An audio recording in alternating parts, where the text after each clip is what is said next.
Oh, it really unraveled for the Rajasthan Royals in Indore. We thought we would get 170, 180, 190. Those were our guesses here. Barely 150 is what they got to after they were put into bat. Got Joy Bhattacharjya, Zaheer Khan here with me. Completely unraveled, didn't they? Absolutely, and this funny thing was the pitch. It was again two players when they were playing. The pitch looked a completely different entity. Yeah. When Buttler and Samson were on song in the middle, it looks like 200 was not difficult at all. Yeah. And then suddenly when they went, it just seemed to go to pieces. Yeah, Samson got out, took the pitch with him, didn't he? He wrapped it. Well, I think halfway mark, by halfway mark of the innings, 10 overs, there were about 84 runs. I think the game was perfectly poised, and they could have actually got to more, because mind you, it's the match is played in Indore. It's a small ground. It's a decent track. So I think considering that, this 150 is like, you know, scoring about 130, 120 runs on some other cricket stadium. I think. That's something, you know, which RR has to just kind of, you know, dig in deep and figure out. And we're talking about the changes they've been making in terms of the playing, not so much with the playing 11, but in terms of how they've been rotating the lineup. So no one's got a fixed slot. I've got some numbers for you. The openers, they've had 5 people who've been openers, which have been 4 different combinations. You've had 5 people at number 6. Then at number 3, they've tried about 3 people. 4 and 5 also they've tried 3 people. So it's widely rumored that apparently the way they do it is the captain stands and Shane Warne puts fingers behind the captain's back. Kitna hai number hai? Name a player and then they. That's how we used to do gully cricket as well. Exactly, it's widely believed that's kiski batting hai ye. Oh, that's how it is. I'm sure. You think about 100%. it. Rahane is standing there, Warne is behind his back. Behind him saying 4, 5. Hey, that Shane Warne puts his own name up there as well. But there's look at the opening combinations. They've got they had Rahane opening with Tripathi, Rahane with Rahane opening with short first. So Rahane with short, Rahane with Tripathi, Rahane with Klaasen. Not in any order. Buttler short.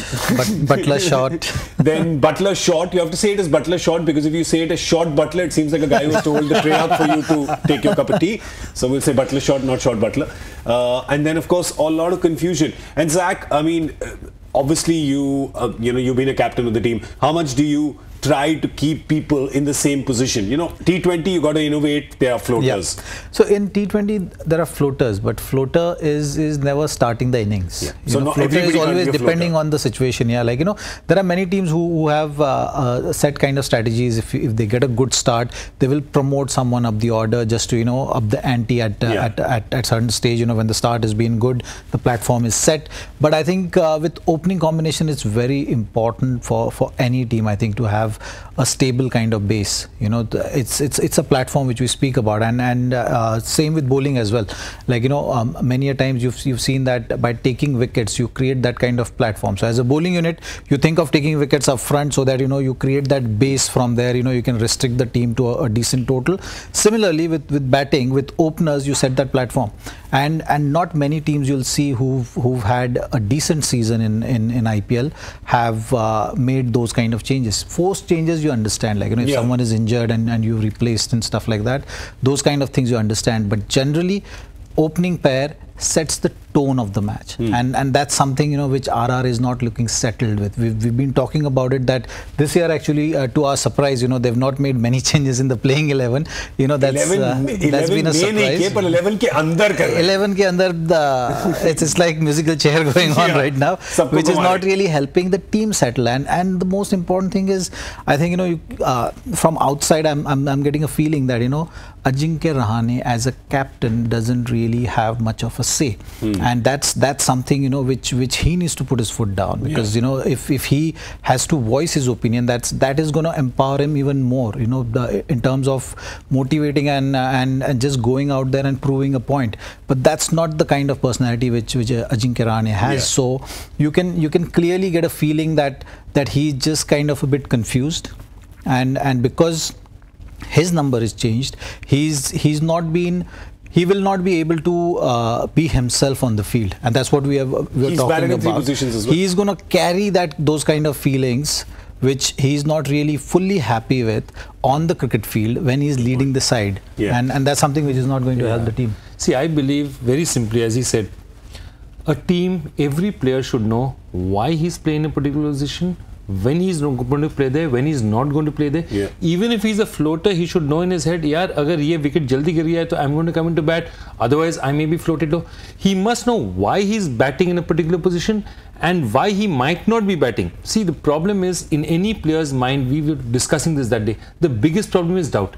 Maybe they'll drop me for the next match. What you want to do is remove all doubt. The player should know, these circumstances I'll bat. If I'm not playing, this is the reason I'm not playing. If I do this, this is the reason I'll come back.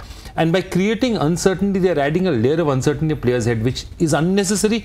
And if that one of those players is your captain, that is very detrimental. Yeah, it really is. Nothing detrimental for the Kings 11 Punjab in terms of their bowling effort today. It was really spot on.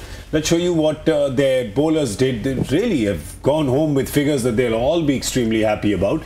And you can tell everybody sort of contributed, and Mujib, especially that over where he is on hat-trick, a field setting you don't often see in T20 cricket, and finished with 4 overs and 27. And this was his last over. It would have been a hat-trick if he had taken it on that, right? It would have been the next legal delivery. It would have been, yeah. Right? The previous delivery was a wide, so yeah, that delivery still, the legal one. Didn't get the wicket though. Yeah. I'm beginning to like the Kings 11 attack, and there's a reason for it. You know exactly what Zaheer was saying.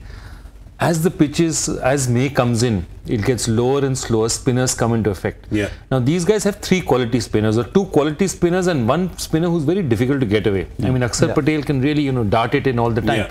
Immediately you got 12 very quality overs out there. That's going to make a difference as the season. These are going to become more and more important as the season goes on. Yeah. And even their faster bowlers, Andrew Tye especially, has a really good slower one. That's one of his strengths, his ability to bowl the slow one. And look why he's bowled today, right? I mean, have you been impressed with Ashwin's captaincy, Zach? I have been. I think it's something which. The only thing which I was feeling was, he was a bit cautious in terms of how he was using himself as a bowler. Yeah. And in today's match, by bowling in the power play, he's shown that he's ready to take that extra responsibility. Yeah, because he was not bowling in the power play. So that's something which was. I was happy to see that. I mean, it's something when your captain puts his hand up and says that, okay, I'm going to take the more responsibility in a particular situation. Then that sends a very strong signal to all the camp, I think, and that's something which is important. That's exactly what I was talking about with regard to RR. Yeah. Like, in a way, be it management's call or be it his call or someone's call, it's just putting Ajinkya Rahane in a situation where, as a captain, he's not looking strong enough. Yeah. As a captain, you need to lead from the front, and when a captain who is used to opening the innings is not taking that responsibility of going out there and facing the first delivery, you actually kind of starting the match on the back foot. And from here, now, they need, if they have to win this game, it's very simple. Someone like Jofra Archer or one of their bowlers need to just put the hand up, and get some wickets, because the only way right now RR has any chance of winning this game is by just taking wickets. Get the wickets early. KL, Rahul and Gale have been giving them the kind of platform. Yeah. You know that Kings 11 side has not been that great in the when it comes to middle order batting. Yeah. So you have to expose that middle order as soon as possible to make the game out of it. Bowl them out, essentially, right? You got to bowl them out. I'm going to come back to you, Joy, about one point that Zach has made about captains, right? You were with KKR when you had a very liberated and empowered captain in Gautam Gambhir. How important is it to liberate and empower a captain to that degree? Lots. And 2 things. One is I want to raise. One is there has to be one hero there. Sometimes it's a coach, sometimes it's a captain. But normally when it's a coach, it's when the coach and captain are absolutely almost joined at the hip together. They know each other, they understand each other, they support each other. It has to be one single unit of command. If you ever see a team where the coach is going in one direction, the captain is going in the other direction, there's trouble. These two have to be in sync, and no winning team will ever have these 2 guys going in different directions. The third and more important point is also mentors. Yeah. Mentors are a very dangerous thing. You know why? Because at the end of the day, for a team, if it performs or doesn't perform, coach is responsible. Somebody will catch the coach, somebody will catch the captain. Yeah, तूने नहीं किया. Mentor is having power without responsibility. Therefore, it's a dangerous thing. It changes it, because I'll come in and put a suggestion. Hua, nahi hua, nahi hua. I don't have that much skin in the game. And I frankly, as a person, having seen teams, I believe mentors, if they have a mentor should have a very specific role. Like Wasim Akram's role was not to change batting order or something. Wasim Akram's role was to mentor the young bowlers and give it to them. Yeah. So if you have a mentor, give him a clear role. Yeah. Otherwise, you're asking for trouble. There are too many heads, too many decisions, and it doesn't look together. That's my problem. So you're saying, let the mentor be a teacher. Don't let a mentor become a consultant. And if you're in corporate life, you know how dangerous consultants can be, right? Yeah. But such a good point. Power without responsibility. That's just, it's a recipe for disaster, isn't it? You just can't have that. You waltz in, make a few suggestions, waltz out again, then say, and if it works, you're like, hey, dude, it was mine. If it doesn't work, you'll just walk away quietly. Yeah, they couldn't execute their plans. Just sit in your room with a cigar and say, these guys can't execute my plans. Was that a hint there? Huh? Was that a hint there? No hint at all for anybody. Sir, chota aadmi, lal table, lal jute, bas itna hint de sakta hu main. I want to ask you, is your call straight that Kings 11 Punjab is going to win it? I think so. They're going to win it. You said they're going to win it. So now you have to guess. Because I'll tell you what also works in Kings 11's favour is that Chris Gayle, and you know we like pulling out really bizarre stats, Chris Gayle loves the 6th of May. He does. 6 of May. It's an amazing stat. Look at this. On the 6th of May, this is what he does. Seems to be always playing, and it's the day after Cinco de Mayo, so it's a good thing he's not in America, because then he'd be a few margaritas down. But he's not. He's got 200s on the 6th of May. Today, Rajasthan Royals has not given him enough to actually score 100, because the other guy's got to hit runs too. But if he does his 6th of May and KL Rahul does his pretty much every day like he's batting right now, this game could be over in like 12 overs. Look, I need only one thing from them, and that is they must give Mayank Agarwal a chance not to be Cinderella today. He's had a fantastic catch. They've changed his position. He's batting as a finisher now. He's batting at number 6, isn't it? He's batted at number 5 or 6 in the last game. If he's 6, he's not going to get any chance. No, but from RR's point of view, I think, if they have to make the game out of it right now, is by using their key bowlers up front. I think, Jofra Archer has to bowl his quota of 4 overs. He needs to set the tone. And I think someone like Chris Gayle, the stage he is in his career, real pace can trouble him. So that's something which is going to be an interesting battle. If we can get Gayle out as quickly as possible, not only Gayle, KL Rahul as well, then there will be some twist in the match. But if that doesn't happen, I think today's game it's not going to be easy for RR to be able to defend. They might toss the ball to Gautam Ali, because just try and target Chris Gayle, bowl into his legs, try and cramp him up for space. The only danger is with Gayle can always take a single and put Rahul on strike, and that's a danger you have to face. But they don't have a choice with 150 on the board. I don't think. I think Zaheer has a really good point about putting your best bowlers up front. Rahane almost has to treat it like a 15-over game, because if it goes to the 19th, 20th over, Kings 11 is winning. Right? They're basically winning. So treat it like a 15-over game. Say, I've got to get as many wickets as I can in the power play. You cannot defend this total. You have to get the other guys out. You have to get the other guys out. So attack is the best form of defense, my friends. Meanwhile, a lot of you have been attacking the joy factor question. A lot of you have been getting it right. But you still have a chance to win this red table. See what happens if you want to win the red table. It's not about giving just the right answer. You also have to give us one line, maybe funny, creative in some way, of why you need this miniature red table. I must say miniature. I'm not giving this one away. So miniature with a little dot on the side, conditions apply.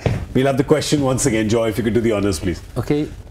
Interesting one. This great sportsman was on the losing side in a Ranji Trophy final in the 40s, though he scored a big double 100 there. Name him, and in which other important domestic competition did he end up on the winning side in April 1950? The only hint I can give is maybe it's domestic competitions. Every country has different domestic competitions. And you're thinking Ranji Trophy in India, but 40s. Pre-47. That's all I'll say. I need not say anything. Okay,